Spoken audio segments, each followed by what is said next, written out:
Let's go live. Oh, we are live. What's up, wrestling fans? Two Bros Wrestling Show coming at you through the magic of professional wrestling. Kevin, what's happening? I am excited to Go. be here and excited for Mania.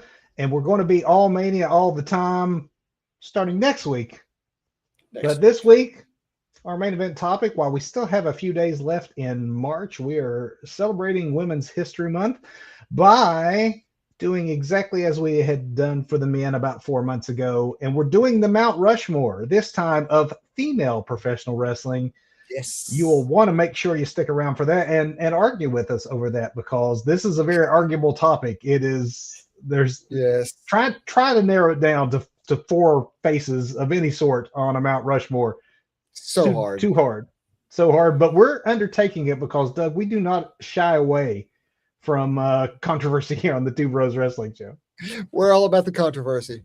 But before that, though, we need to be all about something else.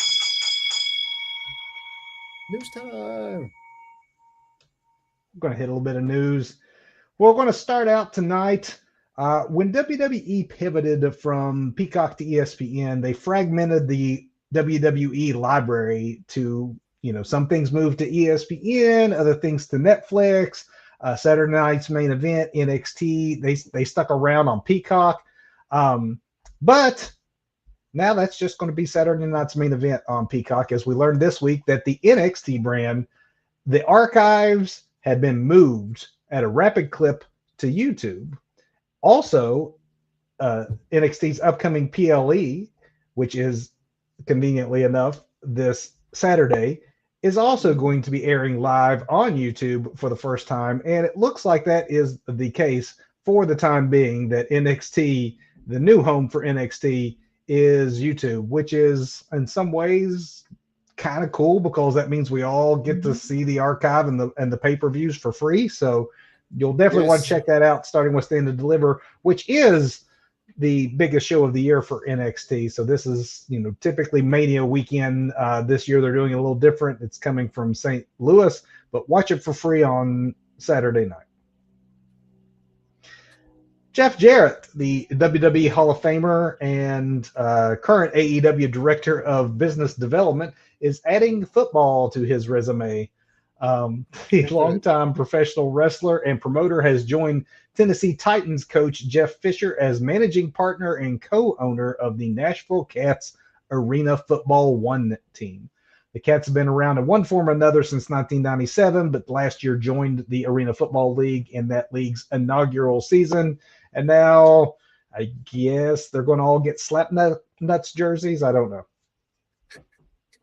Is Arena Football, is that like XFL, or is that something else? XFL was something else. They weren't in arenas, but there was an Arena Football League. This is something that has been tried in different iterations throughout the years. Arena Football, though, has had a bit of a comeuppance. There's definitely some momentum behind it. Depending on the size of your town, it can be fairly popular viewing, because there's obviously, I don't know enough about football to know the differences in the rules, but obviously the size of the field is smaller, so there's a little more action, and who knows? It could be a successful venture for Jeff Jarrett. He's obviously for years been in the promotion business, so I wouldn't necessarily bet against him to make this work. Yeah.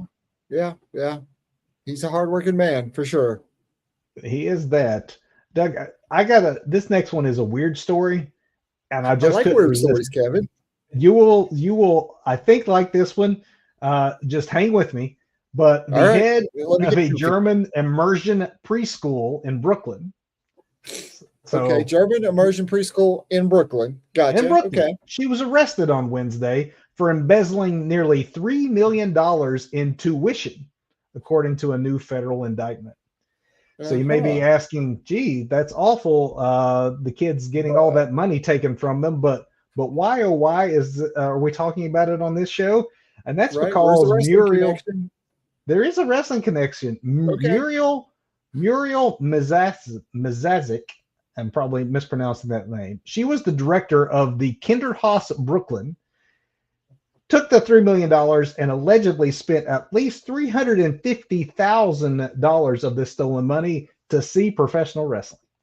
for 3 years. No joke. And this is just a WrestleMania tickets for this year, right? Tell me about it.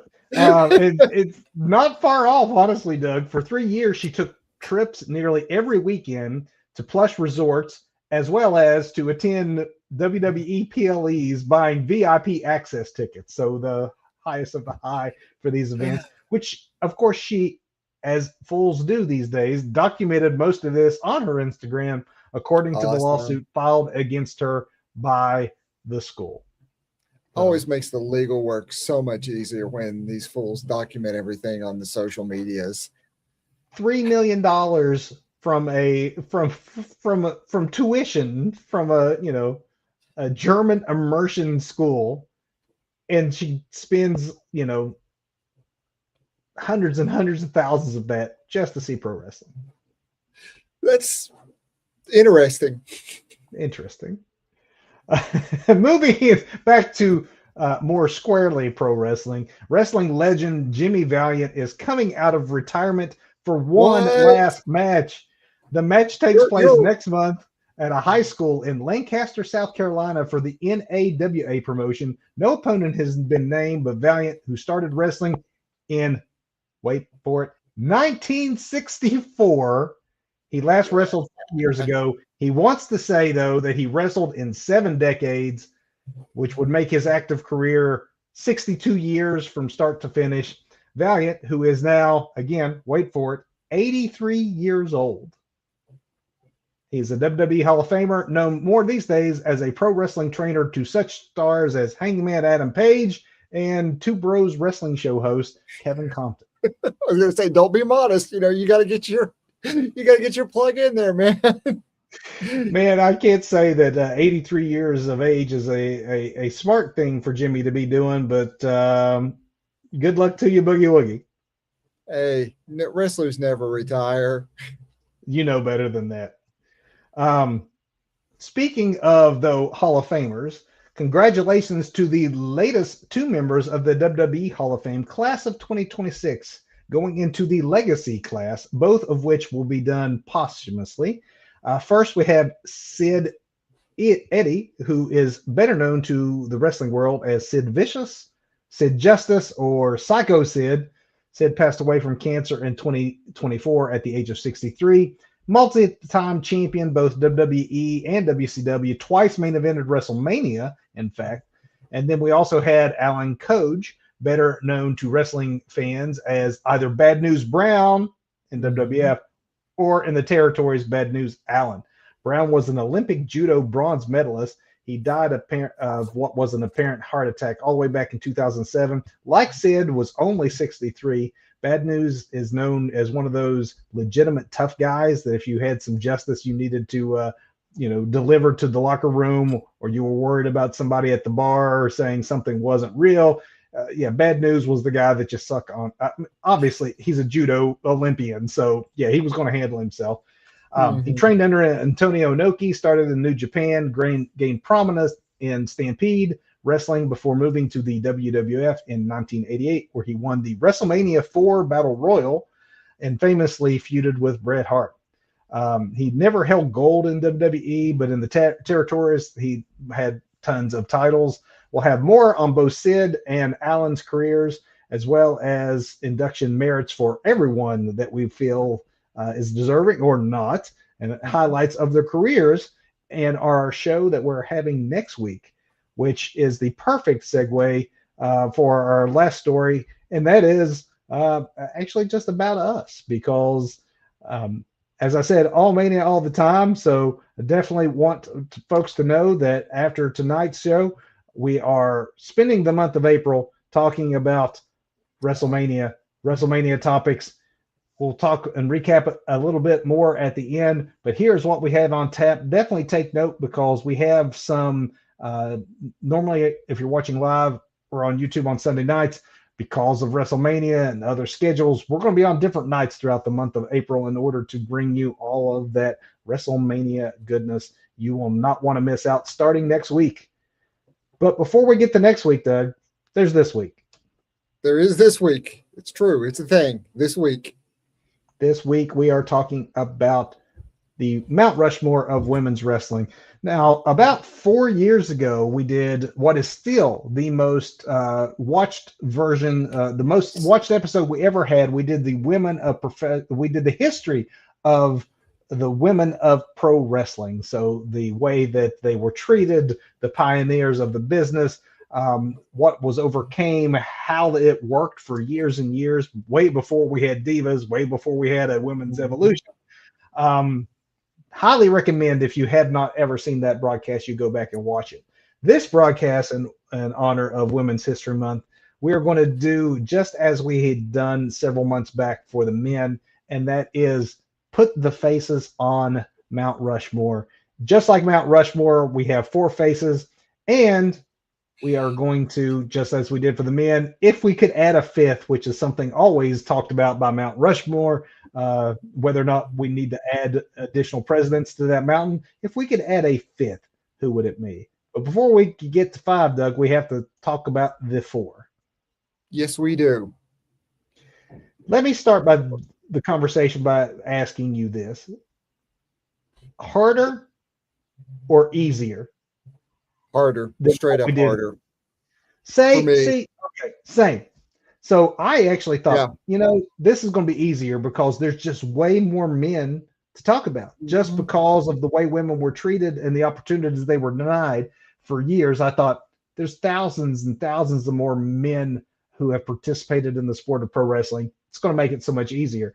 But here's my reason why, and I wanted to know if this is the same problem you had, without spoiling who we're getting ready to talk about. I think we're in the golden age of women's wrestling right now. I truly think if we took this exercise again another 25 or 30 years, we're going to have a bunch of faces that are women competing currently or very recently. Right. So it became a little harder to evaluate people who are not quite yet done. But I truly think that some of the best wrestlers of all, we're living in the era of Babe Ruth and Michael Jordan of women's wrestling. So that being said, I did try to do it just as we did the men, somewhat in chronological order, and try to give some due to those that came before. But I will say already that there will be some picks towards the end that unlike the men that were pretty much all said and done, I put some active competitors on this. So I've got towards the end, I like how we give the +1, that runner up, the honorable mention that we always bring in, because that made it a little bit easier. Because I try to go historically too, so it's good. Yeah. It's going to be interesting. Some of our picks that we see here. Let's see what kind of overlap we get. And you want to go first? I will certainly go first. Let you kick us off. I would certainly go first. I brought it up here on my second screen. So for my first woman of professional wrestling, I went with a pioneer. The lady I honestly did not know that much about until you schooled me, you smartened me up a few years ago about this gal, and then they made a movie about her. But I got to go with Mildred Burke, the technical pioneer, the mother really of professional wrestling. They call the NWA title the Burke. Yes. For a reason. Yeah. I mean, active for, my gosh, quite a while, all the way up through the 1950s, and just a beast when women were not like beast. I mean, she did not have that China physique, but she was still very muscular in a time when women just weren't muscular. And if you've seen the movie, it's I'm sure it's fully fictionalized, but still enough there for you to appreciate the challenges that going around the carnival scene back in the day. I actually haven't seen the movie yet, but I probably will over the next week. In fact, I have it to watch, so I'm very happy to hear that pick. And I take from your reaction that the movie itself is worth it. It's one I've been wanting to see for some time. Very good. I'm going to start with a pioneer also, Doug, and mine is, I will say in advance, an admittedly controversial pick. Oh, I think she might be my number 2 on this Mount Rushmore. Well, we'll save us some time. Let's have this conversation because it has to be, right? I know her legacy is tainted by the stories of her treatment of other women. Regardless of how she was as a person, you simply cannot talk the history of women's pro wrestling without dealing with the fabulous Moolah. Um, Yes. it's not unfair to say that for decades, she simply was women's wrestling. She was Mhm. active from the 1940s all the way up through the early 2000s. She was the Mhm. longest reigning champion, male or female, in wrestling Yes. history. This was crazy. I did not realize this number. I mean, what is it, like over 10,000 days? 10,170 days. Oh And for my those who goodness. do not want to do math on that, yes, that is 28 years she was the NWA women's title holder. She is recognized in WWE history as the official first women's champion. Now, part of the reason she was champ, let's just get into that. Again, if you go watch our broadcast, which I highly recommend on the history of women's wrestling, we go into this deeper. But she came up in an era where, you know, she owned women's wrestling, truly owned Mhm. it. Um, the way that women were treated back then, they were special attractions. They were not seen as equal to the men. You might Mhm. have one women's match on the card. So therefore, Moolah was the NWA Women's Champion. She was the WWE champ or WWF champion. She was all of whatever promotion it was. If you wanted the women's champ, you booked Moolah, and Moolah booked her opponent. She brought her opponent with her, which means if you wanted booked as a women's wrestler back in the day, you had to go through Moolah. And I- there's I've also got a stories. I've got a note here. Her dominant philosophy: promotional control. You know, Yeah. Which, if you know Moolah's story about what happened to her, this was the way that men treated her, and probably the way that she thought, if I'm going this to is the be like the business. men, Yeah. this is the business, and I'm going to be the one doing it. Why should a man be the one that rules these women with an iron fist? It should be another Mhm. woman who does it. Right. And that's how it went. So regardless as to how one feels about that, Moolah pioneered women's wrestling's visibility in North America. She trained multiple generations of female wrestlers, and she was a key figure in keeping women's wrestling alive during its lean years. And then she managed to live long enough to bridge the gap from those old days all the way up through the Attitude Era, where she became a character, remained active, Mhm. and was over. Star with mainstream crossover Yeah. appearances and everything. So I just could not have figured out a way to not put her on Mount Rushmore as a foundational pick. Same. Same. I mean, she was my number two pick. Right after Mildred Burke, where I'm trying to work a chronological order, and despite the controversy, I mean, I had Vince McMahon on my Mount Rushmore Yeah, when we did the males, just because yeah. of I tried to Influence. I tried yeah, just the sheer influence and what these people have meant to professional wrestling for their specific genders to get wrestling to where it is today. And that's the exact same way I approach this, but like you say, it's not without controversy, and Moolah had plenty of that. She did, and obviously you pick Vince and put him on your men's, and I put Hulk Hogan, not without controversy Mhm. himself. But again, you can't talk about wrestling without Hulk Hogan. You can't talk about women's Right. wrestling without at least Well, dealing with the subject of Fabulous Moolah. Doug, I know yep. that was your number two pick, so I don't want Go ahead. to get ahead, but I have a feeling this one may be another one we can converse about because Okay. we'll see if she's on your All right. list. All right. But All right. we all knew when we saw her in the 90s that China was not like any of the other women's wrestlers that we'd seen previously. What we didn't realize when we were watching it then is that we were seeing, and really until now, when we see many of her Mhm. inspirational followers in the ring today, just how much she changed the perception of what a female wrestler could be, or that a female athlete was not the lesser of their male Mhm. counterparts. She was the first woman to win the Intercontinental Championship. She competed regularly against the male wrestlers during the Attitude Era, and none of us blinked thinking that it was an unfair Right. fight. She was a founding member of the Generation X. She broke gender barriers for women in wrestling presentation. And she is a posthumous inductee into the Hall of Fame of WWE as part of DX. And I mean, she's the eighth wonder of the world, right? Or no, the ninth wonder of the world. She's the ninth wonder of the Andre was the world. eighth. Yep. And China, you see so many of her disciples in wrestling today. It Mhm. just took a little while to get there, but China got there 15, 20 years before the business did. She certainly did. And, again, another one with a deep history of controversy, an unfortunate mental illness, and I think the business really just chewed her up and spit her out, like it's apt to do with a lot of performers, People. male or Yeah. female, doesn't really matter.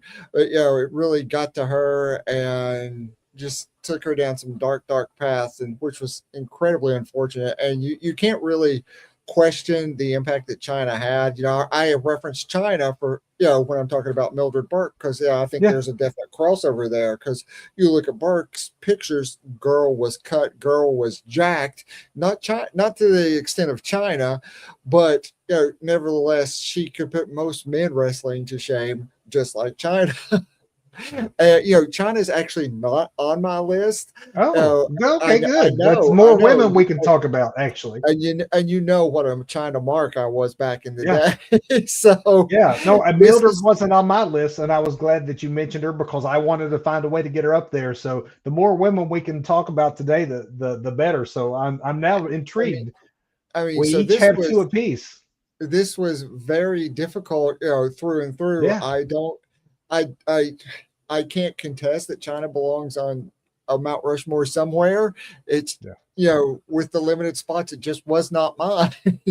It's a hard exercise to do. So definitely, anyone watching this, if you're not watching this live and you're doing it on demand, play along with us. Let us know what you think of these picks as we go and who you would put up there. Doug, we each have two up there right now. Who would be your number three? All right, man. So number three again. I'm moving to the modern era here. I rocket ship right into the Attitude Era, skipping straight past the 90s myself, 80s My right next into one's the on the 90s. an attitude era too. So now I'm really like curious to see if we're hitting on the same one. I mean, I will start with Miss TNA, and I'm not talking about TNA wrestling, although there is a Miss TNA who probably should be on one of our Mount Rushmore, so I hope she's on yours. But I am talking about her tag team, where she was the sidekick, valet, whatever, to Test and Albert back in the day, Miss Trish Stratus, for her just aesthetic and her athletic ability.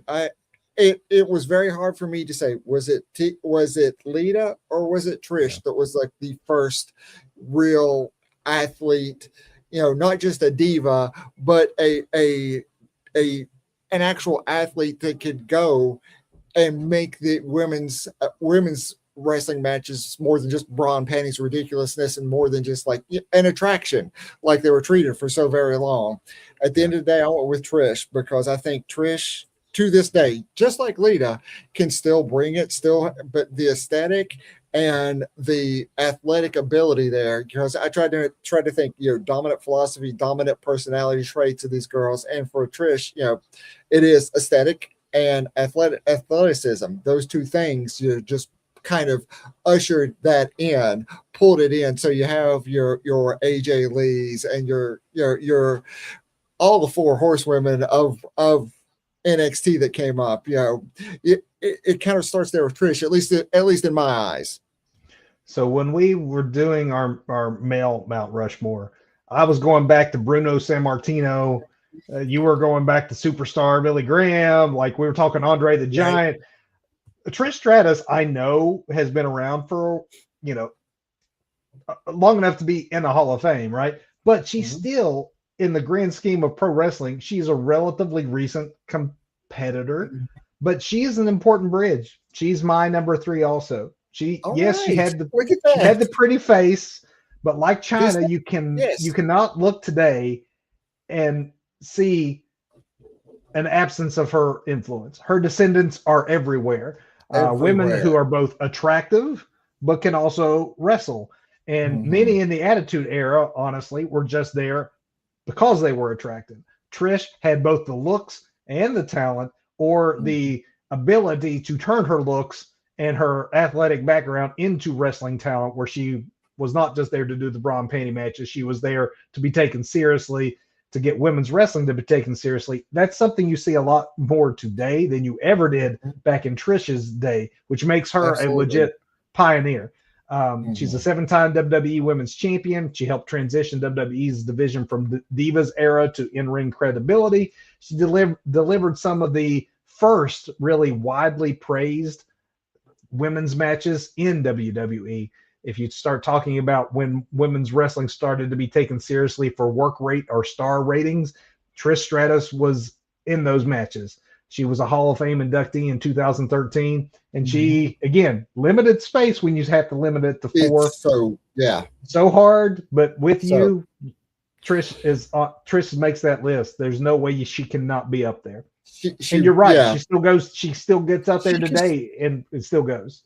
she can still go. I mean, she is definitely she has reached that attraction stage where she's a special attraction, which she should be with her pedigree, with her history at this point. Yeah, she can be that part timer or that once or twice a year attraction. Bring her down off the shelf during WrestleMania season. Sure, that all works and it works really, really great. But many others where you try and do that over the year and year over year, they just get progressively worse. Yeah, Where you're just like, oh, please don't. But yeah, Trish can still go. still go.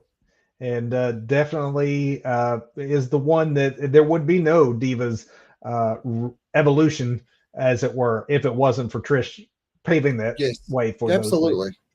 Doug, we are down to number 4 for both of us. Fortunately, we are going to, get up there with our chisel and hammer and uh, add a fifth. Uh-huh. But moving forward in time as we are, we may also land on a very similar name for this number 4.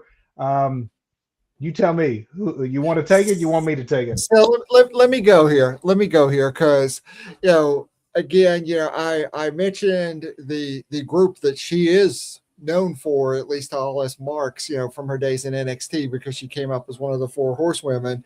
Now you're thinking, which horsewoman is it? Because there are four, and they could be their own Mount Rushmore. These They four could ladies be the could. 4. That's what They I'm could be the saying. four. It's golden So age. Yeah, this is hard.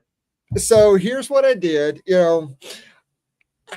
I weighed this long and hard, and eventually settled on the man, Becky Lynch, to be that fourth person on my Mount Rushmore.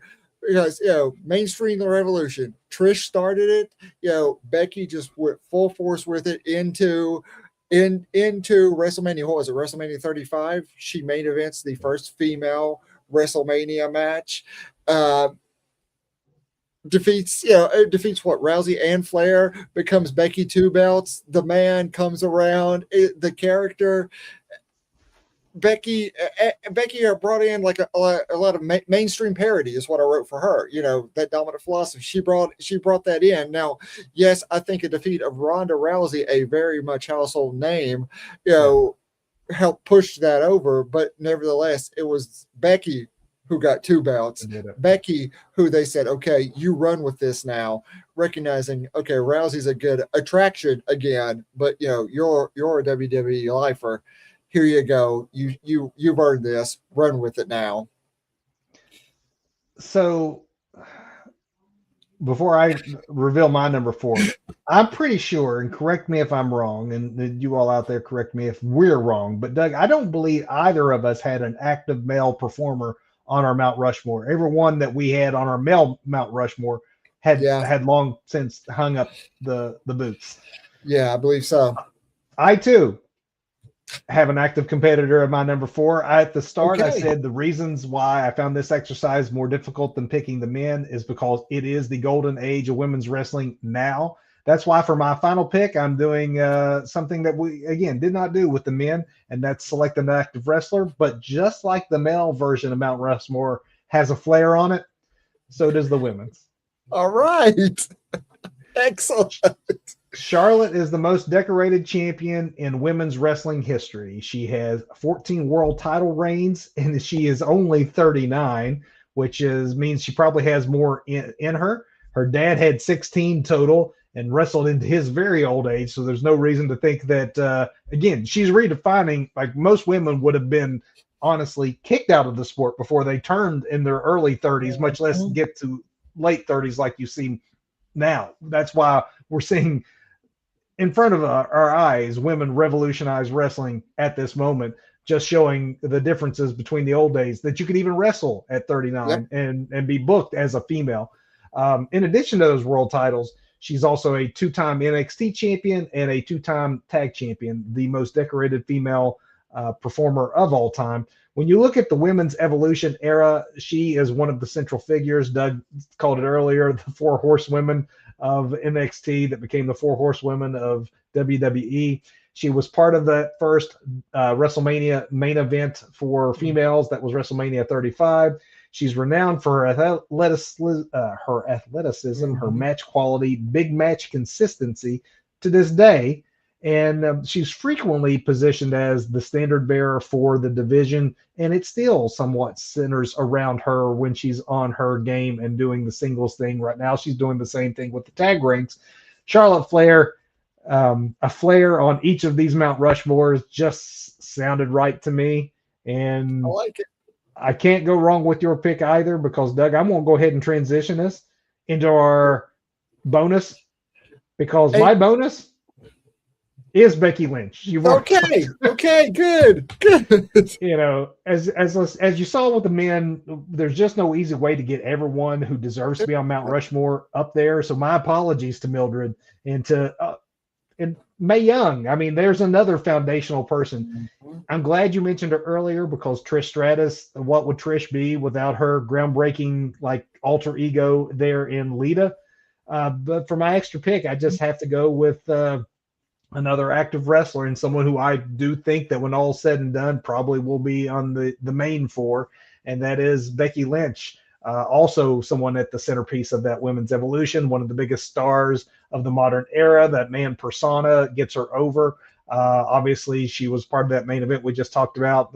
She won that one, as Doug had mentioned. To date, she's a seven-time world champion. Also, is only 39 years old, so there's probably more coming there as well. But even more than Flair, Big Time Bex has a strong promo ability that Charlotte doesn't Mhm. have the same a fan connection that very few wrestlers can ever say that Right. male or female that they've obtained for whatever storyline she's in. Like Flair, she's a guaranteed Hall of Famer who will continue to add to her resume as long as she chooses to continue wrestling. But Becky Lynch is my bonus for the Mount Rushmore of female professional wrestling. Doug, if you could add one more person up there, and I know we would love to add more than one, who would it be? So this was hard. You mentioned Lita. I mentioned Lita, but this is so hard because there's a draw there. But I have to go with Gail Kim. Right? Gail Uh, Kim was one of those girls who was wasted. I mean, totally wasted during her time with the WWE yeah, with ridiculousness. She goes over to TNA and she paved a way. If Gail could have just stuck it out, she would have been in a WWE Hall of Fame because of everything that she can do. Because she has that same Trish Stratus.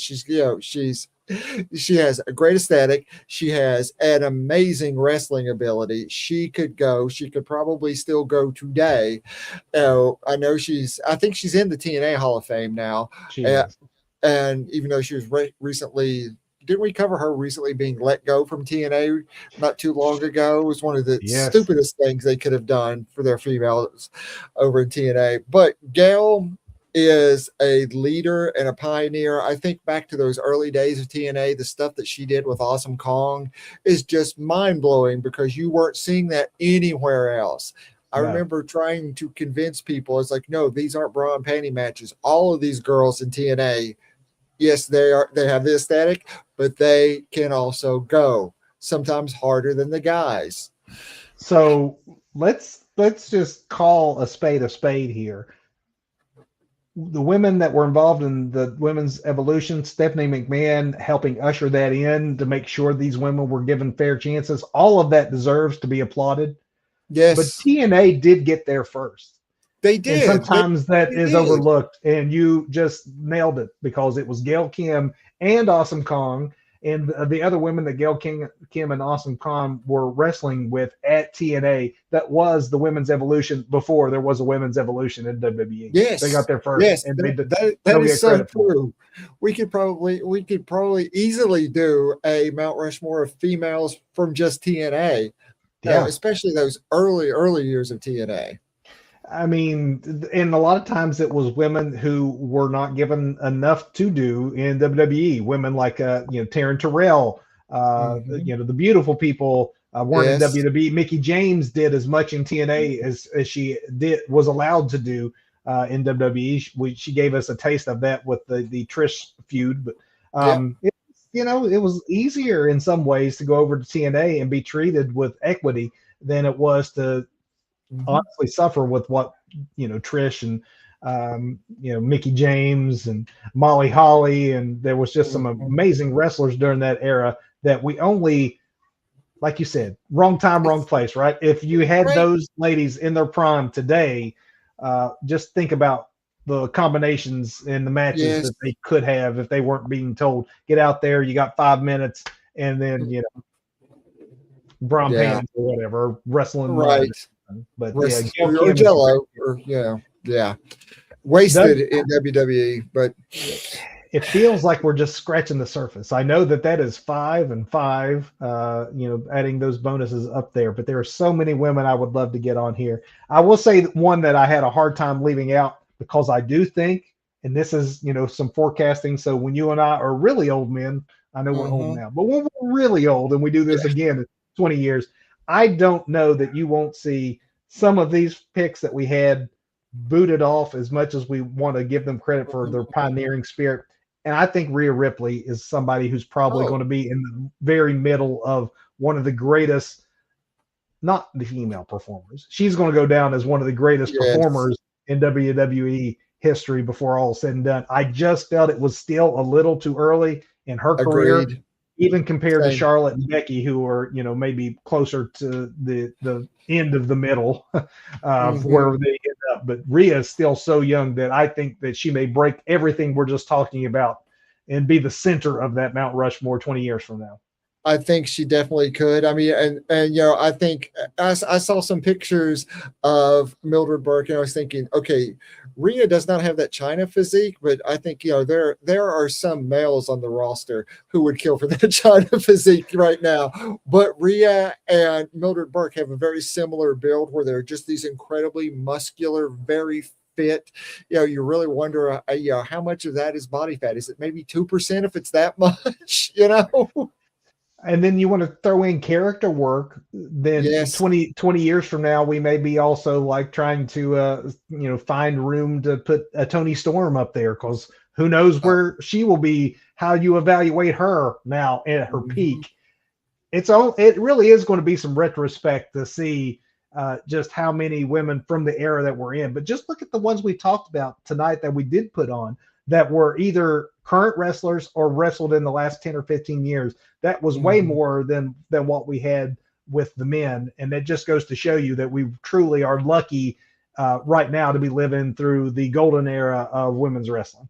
Yeah, I mean, think about it. Other than like Miss Elizabeth back in the day when we were coming up, the young marks that we were watching our NWA on Saturday afternoons, Jim Crockett Promotions, how many female wrestlers did we see? Can you name any female wrestlers other than Miss Elizabeth, which wasn't even a wrestler? She was Yeah. a valet, you Yeah, it know? really was getting around that first WrestleMania and seeing Moolah and Wendy Richter and those, Yes. that was the first real women's feud I remember. Every now and then you'd Mhm. see a women's match, but it wasn't anybody that you would ever see again or very often. So yeah, kudos to all of the women who have got us to where we are today. Their contributions, whether or not they were fully recognized at the time, allows the Becky Lynches and the Charlotte Flairs of the world to make this list while still being active competitors. Yes. And with that, Doug, that was a fun Let's wrap it up. exercise.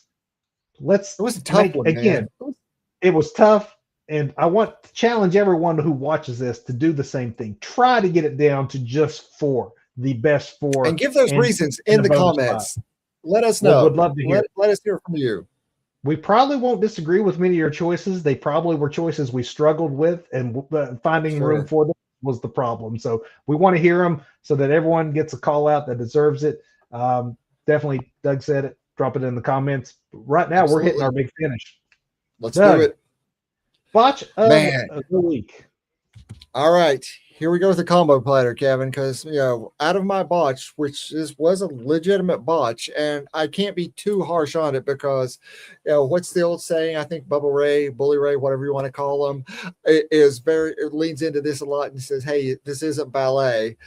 I've always told my non-wrestling friends that these guys and gals are incredibly athletic stunt people. At the end of the day, that's what you're watching here, and sometimes things do go wrong. I don't know if you've caught this, but I got my notes here about the Santana issue at Sacrifice, where the main event goes like 2 minutes, where I Santana heard about it. straight up super kicks Steve Macklin. Yeah, Steve Macklin. Macklin. It looks, I mean, it looked like a just like a few seconds from an MMA fight. Dude gets hit, drops. Truly a botch. I don't I don't call it out as a botch. It did not seem careless to me. It did not seem. I can't go into gosh, this was stupid. This went wrong. This went wrong.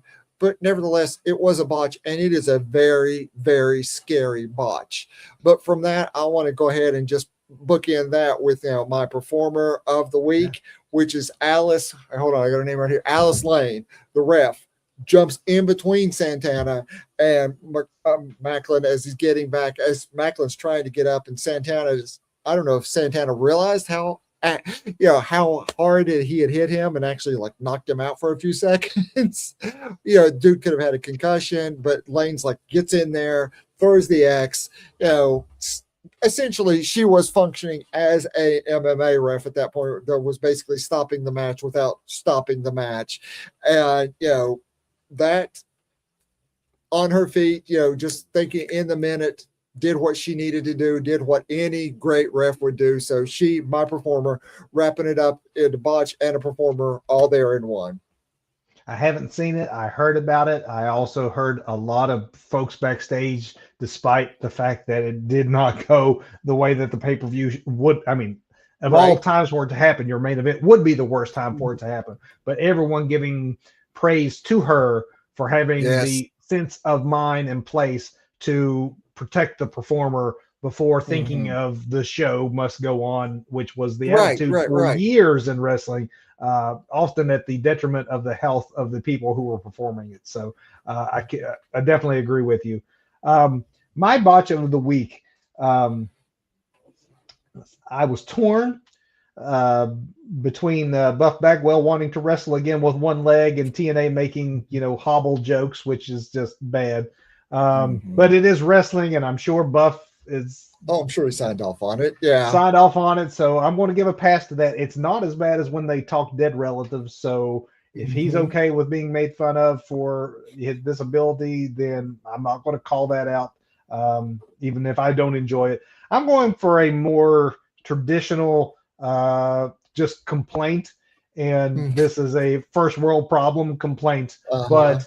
You have one of the hottest feuds. I wanted to wrap this one into Mania. You have one of the hottest feuds in WWE right now that is, um, I think a lot of folks are most excited about for Mania, and that is Jacob Fatu and Drew McIntyre. They've done a really good job of building up true animosity over the last couple of months between these two, as legitimately hating each other to the point of what in the world can we do?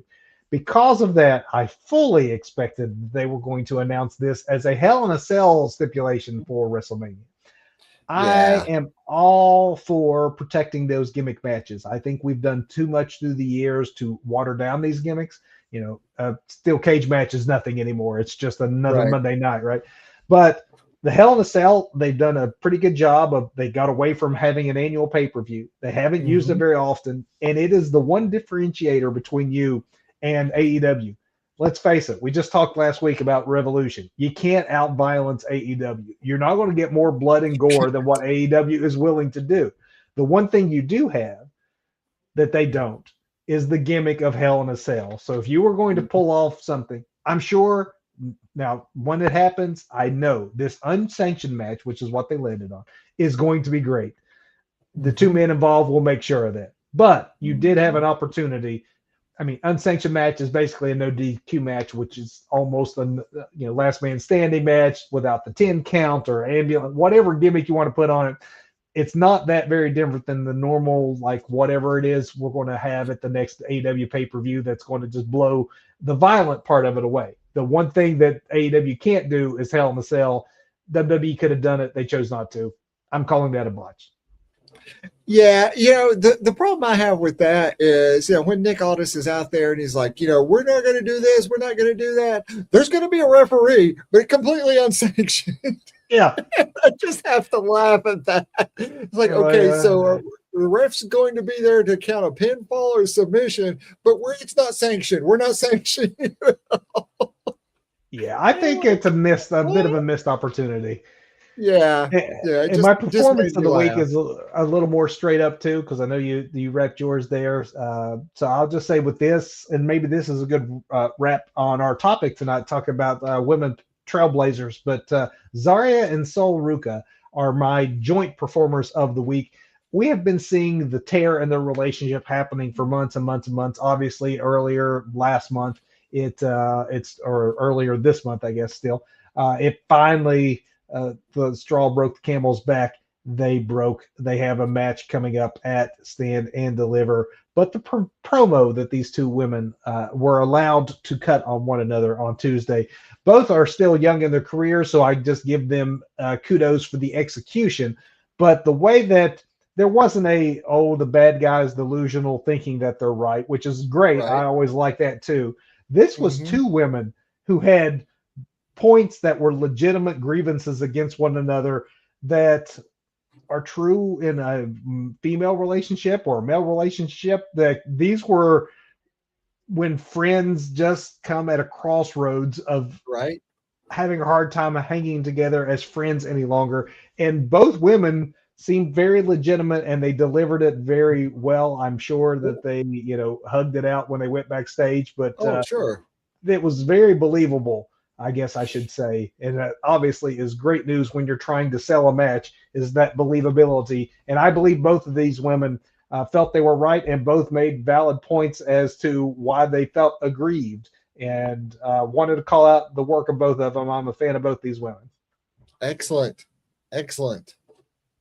Doug, match of the week. I don't know that you and I will pick the same one, but I have a feeling that there's a very good chance of it, because the match I'm going to call out was a very, very good one. If you saw it, I think you might feel the same way about it. So I'm not sure, because what I love about this is we know the topic going in, we know the format, and then we just kind of dive in, and sometimes we surprise each other. A lot of times we are in lockstep.